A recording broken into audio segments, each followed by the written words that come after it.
I got a .05 ETH deck for you guys that got 22 wins on the weekend ranked. And if you know anything about deception, you know that is a really good feat. We don't usually see a lot of deception on the top in the weekend ranked play in Mythic. So someone getting a 22 wins with a .05 ETH deck is a super awesome feat. It was done by Kawaii Maul, and he's in the Discord, and he actually told me about this live on Twitch when I was streaming. And I had to go check out the deck, and I've been playing with it ever since then. And I have to say, it is super fun. It's super fast and aggro, and it's quite consistent too. All right, so this is the deck here. As you see, even I have a 71.4% win rate with it, and these are with my first 14 games I've ever even played with the deck, and it's during weekend ranked. So just being able to pick up a deck you've never played before and get 71% win rate during the weekend ranked in Mythic is pretty nuts. So we're running the makeshift Shiv, which also a counterfeit. Now you got to be careful with these two things because if you have the makeshift Shiv on, then your counterfeit actually doesn't steal your opponent's relic; it just draws a card. So be careful there. But it's just worth noting. We have the Orfeo, which is one of the most high cost cards. This is like literally most of the price of the deck here, but it comes in such handy during something like a nature matchup. You can have literally 3 1 drops on the board turn one, and then you just win the game. So I asked Kawhi if the Orfeo could be replaced, and he said no. This is vital to the deck, so we'll keep that in mind. Also, I did talk to Kawhi a bit, so I have some things to share directly from the person who made the deck this time. But first, I'm just going to give you my thoughts. Basically, we got some good stats like the skeleton heavy. We have the switch duelist, so these is what you're looking for turn one. A lot of times, turn one, I like to mulligan for a patient pickpocket and a switch duelist, or 2 switch duelists even, because you're going to be doing such fast damage to face. You can also be mulliganing for the armor lurker, and trade this into, if you're not going to use it to go face, then you're going to trade it into something like a an axe woman or a wild boar, something that has 2 strength, because trading an armor lurker into something that has 2 strength is great because the first hit you do with it, it has 2 armor on it, so it takes no damage. Just a little note there. Your dark knives are actually a lot of times going to be your win condition.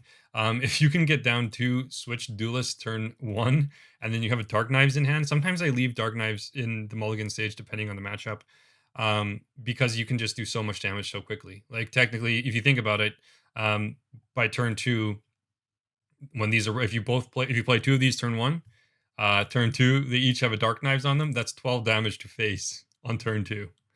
So you can do some massive damage here. Satyr Hypnotist is very situational.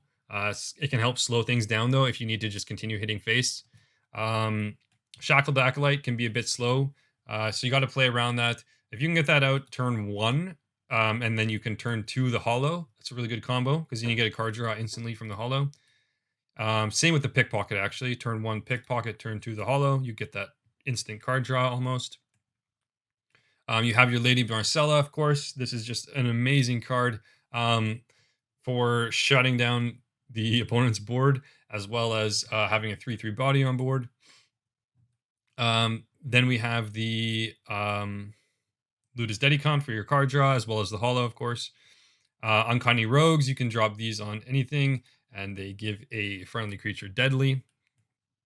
And then finally, the Lantern Bound Fae comes in. Sometimes you can just use it going face with it. You can also use it to clear a board while you continue hitting face with your other creatures. But with that being said, I'm going to go take you through what some of the pointers that Kawhi said himself, and then we'll go play some games. Okay, so a note from Kawhi on the Shackled Acolyte. He says it can win games, but be careful about the matchup you play against. It's a no against mage matchups, and as well as it can be tough against a nature matchup because you don't want anything that can just do that easy removal on it. Otherwise, you completely wasted a turn. A couple of things he says for the mulligan is Shiv against nature is a no-go. Just get that out of there. The Orfeo versus Magic is not good as well, which I also agree with because when it comes unhidden the next turn, they can just God Power it. If you play the Hollow turn one against Zoo Light, then basically this is going to be way too slow and they're just going to have a huge advantage on you, so you'll just lose that game. And finally, like I said as well, be careful with the Satyr Hypnotist against a war deck, because they have blitz creatures like the Tavern Brawler and Axewoman, and that'll just shut down the Hypnotist. So that's not something you want against a war matchup. But with that being said, let's go into the games and see how it plays. All right, so going up against a Deception matchup.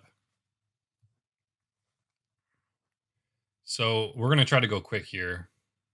We can turn 1 Switch Duelist, turn 2 Skeleton Heavy. Actually, we want to get 2 bodies on board, ideally. Turn 1. There, Pickpocket, Switch Duelist, turn 2 Skeleton Heavy. So that's a decent start. Basically, we just want to rush this down, I would say. Okay, slow card.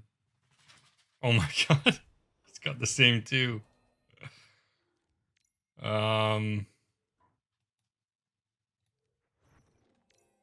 That's alright. This is a complete mirror here. Who's this better for, though? I think it's better for him, obviously, because he gets to go first. Yeah, what can we do here? I mean, he's going to steal either a Skeleton Heavy or a Piercing Bolt. So both of those aren't really that bad. For us, at least. Oh my god, he's got another Switch Duelist. Is he running the same deck?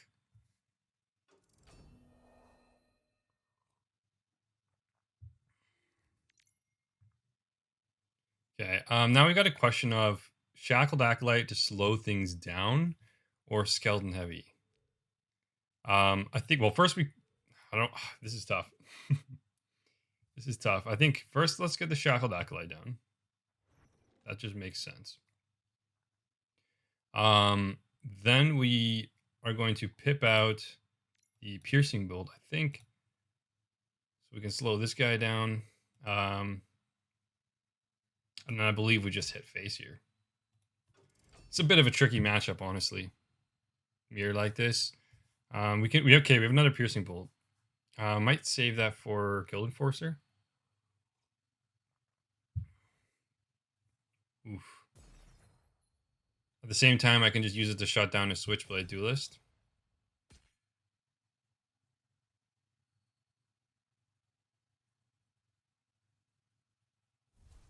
With the Skeleton Heavy, get board control. I mean, it looks like he's playing the same deck. That's what it appears. So I'd say Skeleton Heavy. Take care of this Switchblade Duelist. We can't be taking this damage. All right. Now, next turn, we can drop the Dark Knives on the Skeleton Heavy and just ram that.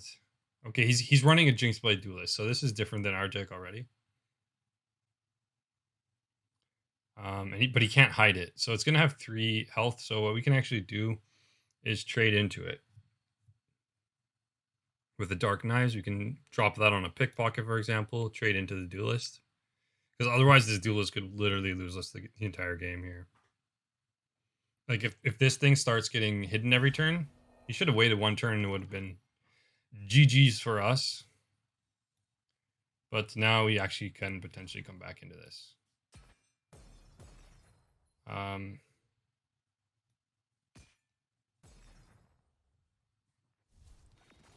Okay, we have board control, but we only have 2 cards on the board, nothing in hand.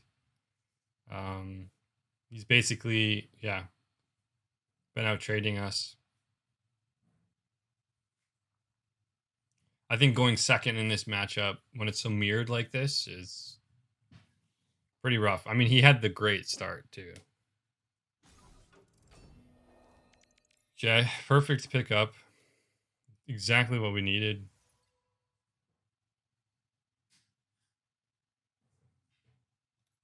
I'm going to actually shuffle the Sanctum because I don't want that Rune of Fire, him getting access to that. Let me just smack this here. Hide my guy, and I'm actually going to grab the Rune of Strength for later. I want to pop the Rune of Strength onto the Dedicant, because then we're going to have more chances to hide it and get more card draw back. Because we're really running low on card draw on cards here. So Oof. It is what it is. Okay, so he's got the... That's actually not... That's actually good for us. That was way too slow for him to play that. So he should have took the Rune of Strength, honestly. Because now we're just going to get huge card draw. And we can hide it again. I'm not going to play the Satyr Hypnotist, though. Because I'm going to be playing around Rapture Dance here. If he Rapture Dances, then we still have the Ludus Dedicant. So, just going for cards here. That Cutthroat Insight, he lost all the tempo that he needed to win this game.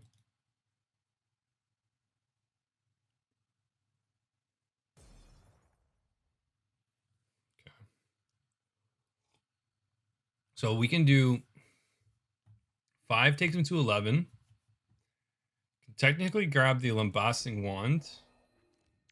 And then that should be GG's. Because, okay, so first we hit. Then we grab a card. Because like this, we want that 5 drop to hit again. I actually don't even know if we play anything else here. I mean, we're going to get rid of his Deadly. But that's it. Wait a minute. I think I messed up here. That's okay. I'm just going to ram it in. I thought I had power, but I already hit my guy.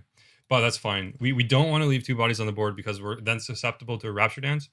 Whereas we cannot have a Rapture Dance because the next turn, the plan is to hit face. That'll take him down to 6. God Power the Uncanny Rogue. And between those 2 things, we're going to be able to get the Lambasting Wand to finish off the rest. Ooh, he's got an Avraxis. Okay. We might be able to finish him off this turn then. Might be able to finish him off this turn. It's a little bit risky, though. I don't know if I want to take that play.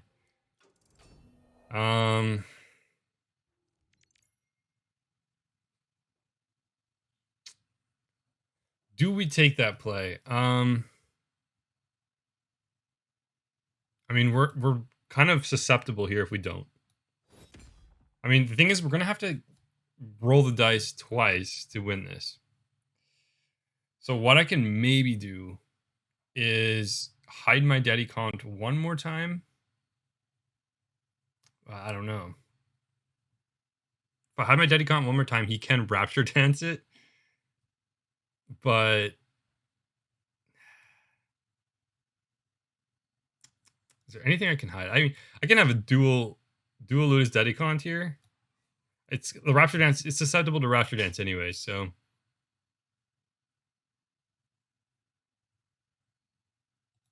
And I'm going to make those Avraxis more expensive so he can't just RNG me out here.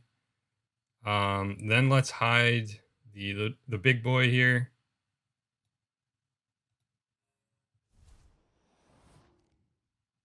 Okay, and we have a Lantern-Bound Fae. Nice. So, next turn we can finish this off. I mean, he might have a Lantern-Bound Fae in hand as well. So, he has to Rapture Dance here. It just has to. But what we can do is grab an Avraxis and start flipping because I have the Lantern-Bound Fae. This is brutal. I want to just use the Lantern-Bound Fae, do 3 damage to face. But, oh, he's flipping. He's flipping an Avraxis. Or is he not? He didn't. What? Okay, there's one for sale. We can afford it.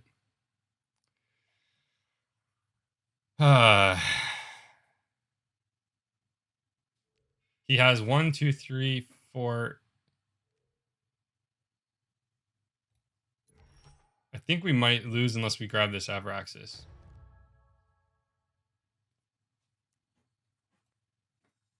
I mean, no. Okay, let me think if there's another way to win. I can God Power this. That. I think I have to play this a little bit slower. Just to be safe, because otherwise it's literally a flip.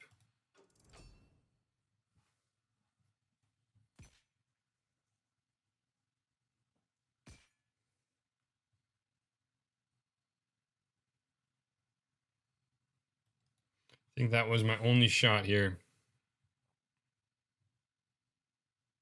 Okay, he's clearing my Fae, but that's fine.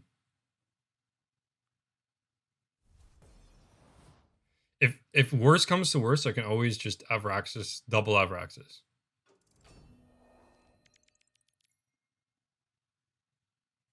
Okay, here it goes. I got an Uncanny Rogue. Hide it. I mean, he can grab a Rune of Life. But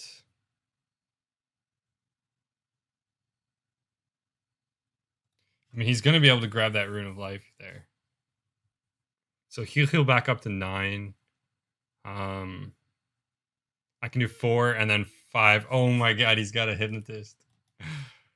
Rip. Is he going to flip? He's got to flip, right? He could flip twice here. No, he's going to play it safe, of course.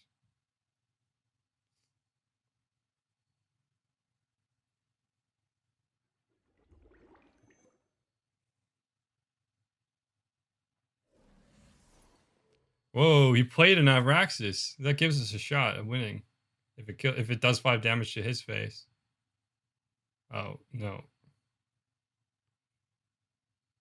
But we still do have a shot because we can double Avraxis for the win. Oh no, he increased the cost of them.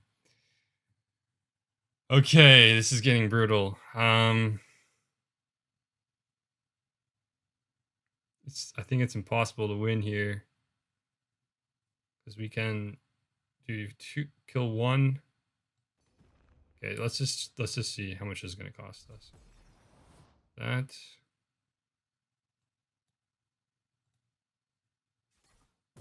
Okay, now there's a chance. All right, let's end this. Okay, so both of these have to hit his face.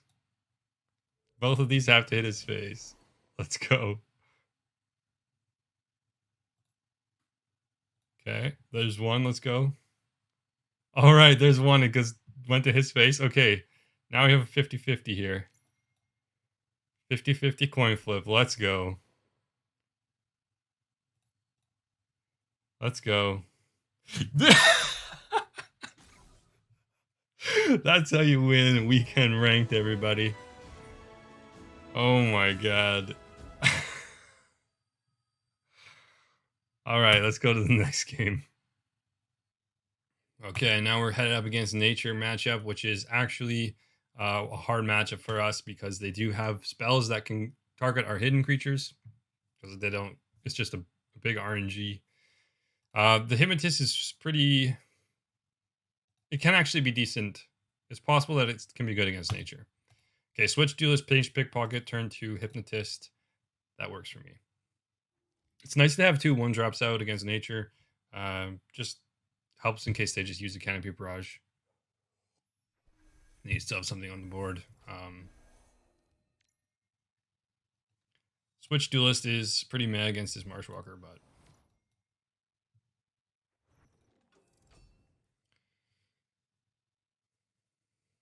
we can, since we have 2 bodies on the board though, the Hypnotist does a lot better against Nature now because it can actually get some pretty good sleep off. The Hypnotist you don't really want to mulligan for against War because they have things like the Axe Woman and the Tavern Brawler.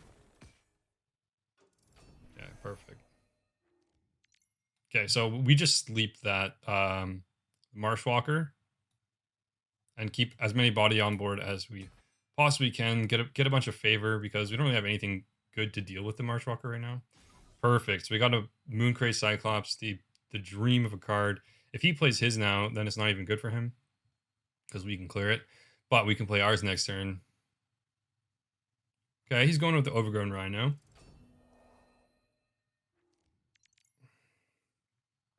Okay, perfect pickup though, because now we can clear the Overgrown Rhino. We can clear the Overgrown Rhino, and what else can we play? We can actually just hunting trap it. Let's just hunting trap it. And then continue to hit face here, I would say. And we're just a little bit short to get much else, so We'll flip it on back. Maybe I should have dark knives the switch duelist. Think so. But I'm kind of saving it because he's got a lot of big drops coming. But yeah. Okay, perfect. That's exactly who we wanted to hit.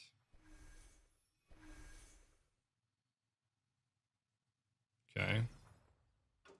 He's got 3 creatures on board. We got to be a little bit careful here about a wildfire or something. We can only sleep 1. I do really want to get the Mooncraze Cyclops off though. So what I'm going to do, because we can just start buffing this guy up here. So what I'm actually going to do is drop him. I'm going to clear the... Oof. On one hand, I want to clear the Vibrant Fruit and then clear whoever it hits with on whatever Marshwalker it hits. But I also want to Frenzy my Cyclops. But I think it's more important to clear the board here than to Frenzy my Cyclops. So what I'm actually going to do is... Now there's a couple ways to clear. 1, I can use the Dark Knives, or 2, I can use the Valve Champions, and I think I'm actually going to use Valve Champions here. Oh wait, I don't have the mana for that. Okay, so what I'm going to do is Dark Knives it then. But Valve Champions was still a good pickup, so. Okay, I mean, he could God Power here and 50-50 this, but then he's only have 3 mana left. Let's hope it hits the Cyclops here. No.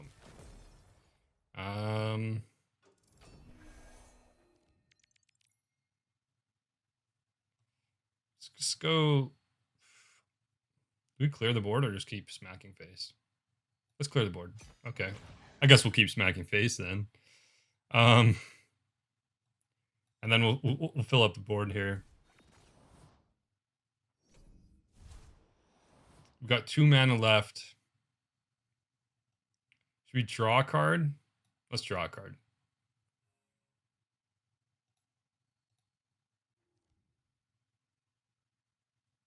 Axewoman. Do we play it? Could play it. But there's no need because we don't really have many cards anyways. Might as well just save it on the board here. We're getting close. 1 turn away from the hunt. But the Mooncraze Cyclops is growing. We have 2 hiddens, so he can't target this really well with his... Okay, perfect. He's really going full RNG here. Just keep on building up this Mooncraze Cyclops. That's the goal here. Your Feo's coming in nicely. We can take out probably the Skeleton Heavy. Okay, so we'll take out the Skeleton Heavy. Actually, I'm a little bit worried about just leaving a Marshwalker. Let's just go with this first. Okay, that hits that. This is perfect then. And we can clear everything for free. He does have the hunt coming in, so I'm going to fill up the board here. Because that's 5 and then 9. Yeah, so we want to fill up the board here. And I'm wondering if we counterfeit just for the draw card. I think we go for the draw card because he might have a relic, he might not, but for sure we need more cards. So, I mean, and if you played a relic here, it would be really slow because our board is so full. There's not really any good relics he could have here.